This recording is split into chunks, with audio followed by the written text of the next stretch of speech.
2026-এ বেশ কয়েকটা আসনে আইএসএফ প্রভাব বিস্তার করতে পারে। তৃণমূল এবং বিজেপির বহু অঙ্ক ঘেটে ঘ করে দিতে পারে। এই কারণেই কি চক্রান্ত? বাম আইএসএফ এর জোট হলে তৃণমূল বিজেপির মহা বিপদ হতে পারে। এই কারণেই কি চক্রান্ত? আইএসএফ এবারে 2026-এ কম করে হলেও 30টা বিধানসভা কেন্দ্র এমন থাকবে যেখানে দারুণভাবে প্রভাব বিস্তার করতে পারে।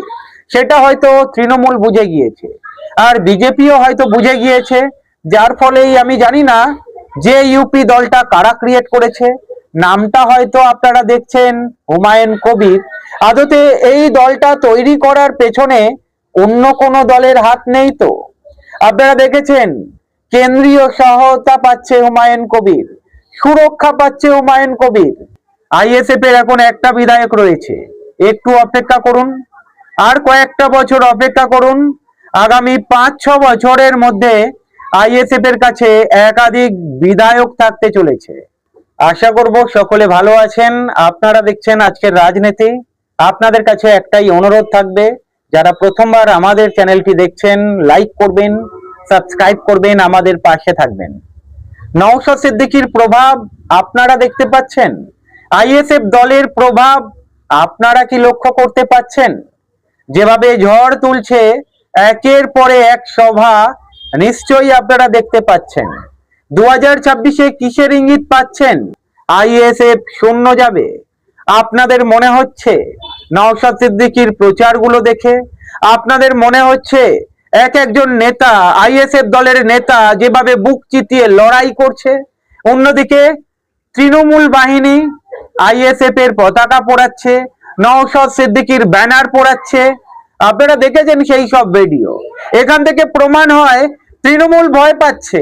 বেশ কয়েকটা বিধানসভাতে আইএসএফ দারুণভাবে বেগ দিতে চলেছে তৃণমূলকে। এটাই কি তৃণমূলের ভয়ের কারণ? এই কারণেই কি আইএসএফ দলের পতাকা, ব্যানার পুড়িয়ে দিচ্ছে? শওকত মোল্লা বলেছিলেন যদি উনি হেরে যান বা নওশাদ সিদ্দিকীকে হারাতে না পারেন, উনি রাজনীতি ছেড়ে দেবেন। তবে ওনার ভাষা দেখে মনে হচ্ছে উনি যথেষ্ট চাপে রয়েছে।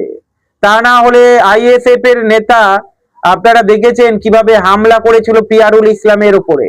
কিসের হামলা, কি কারণে হামলা, এই প্রশ্ন কিন্তু উঠছে। একাধিক বিধানসভা কেন্দ্রে আইএসএফ এর যোগদান আপনারা দেখেছেন। বাসন্তীতে নওশাদ সিদ্দিকীর হাত ধরে কয়েকশো পরিবার আইএসএফ এ যোগদান করেছে। শুধু বাসন্তী নয়, যদি দেখেন আপনারা জয়নগর লোকসভা কেন্দ্রের একাধিক বিধানসভা কেন্দ্র, মথুরাপুর লোকসভা কেন্দ্রের একাধিক বিধানসভা কেন্দ্রে যেভাবে আইএসএফ প্রভাব বিস্তার করেছে 2026-এ, বাম আইএসএফ এর যদি জোট হয় তৃণমূলের ঘুম উড়িয়ে দেবে। রাতের ঘুম প্রায় উড়ে যেতে চলেছে তৃণমূলের। আইএসএফ এর এখন একটা বিধায়ক রয়েছে, একটু অপেক্ষা করুন, আর কয়েকটা বছর অপেক্ষা করুন। আগামী 5-6 বছরের মধ্যে আইএসএফ এর কাছে একাধিক বিধায়ক থাকতে চলেছে।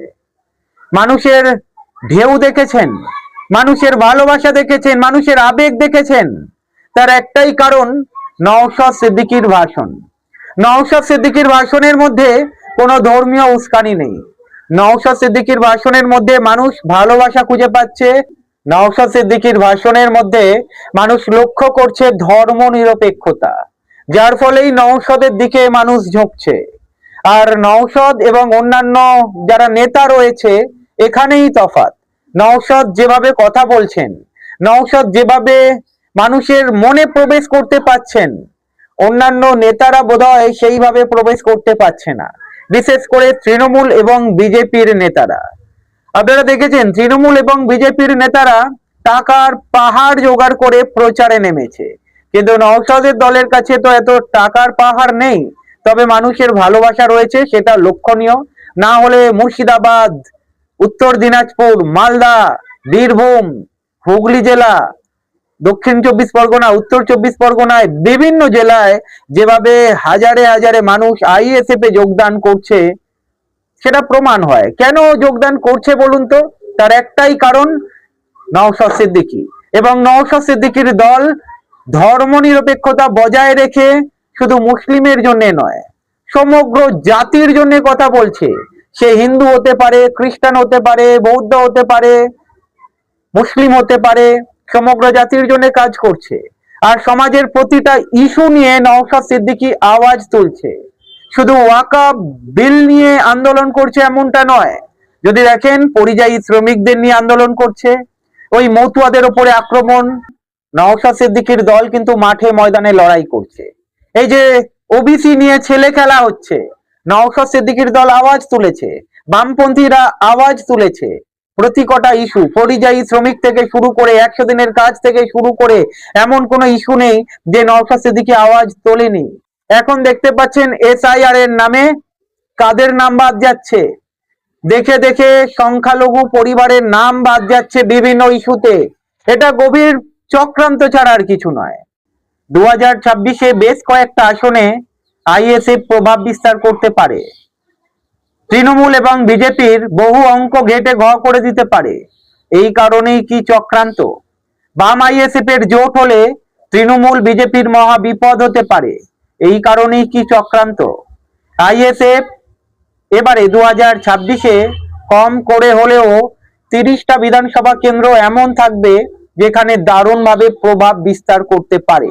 সেটা হয়তো তৃণমূল বুঝে গিয়েছে, আর বিজেপিও হয়তো বুঝে গিয়েছে, যার ফলেই আমি জানি না যে ইউপি দলটা কারা ক্রিয়েট করেছে, নামটা হয়তো আপনারা দেখছেন হুমায়ুন কবির।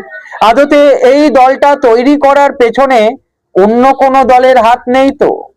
আপনারা দেখেছেন কেন্দ্রীয় সহায়তা পাচ্ছে হুমায়ুন কবির, সুরক্ষা পাচ্ছে হুমায়ুন কবির, আর বিজেপি হুমায়ুন কবিরের দল নিয়ে কোনো উচ্চবাচ্য করছে না। কারণটা কি? যাই হোক, ISF বামেদের এইভাবে বোধহয় দমিয়ে রাখা যাবে না। এই দুটো দল যেভাবে ঝড় তুলছে আর ধীরে ধীরে যেভাবে মানুষের ভরসা এই দুটো দলের প্রতি বাড়ছে, 2026-এ বোধহয় এই দুটো দল একটা চমক দেখাতে পারে। আপনাদের কি মনে হয় এই বিষয়ে? কমেন্ট করে জানাবেন। ভালো থাকবেন।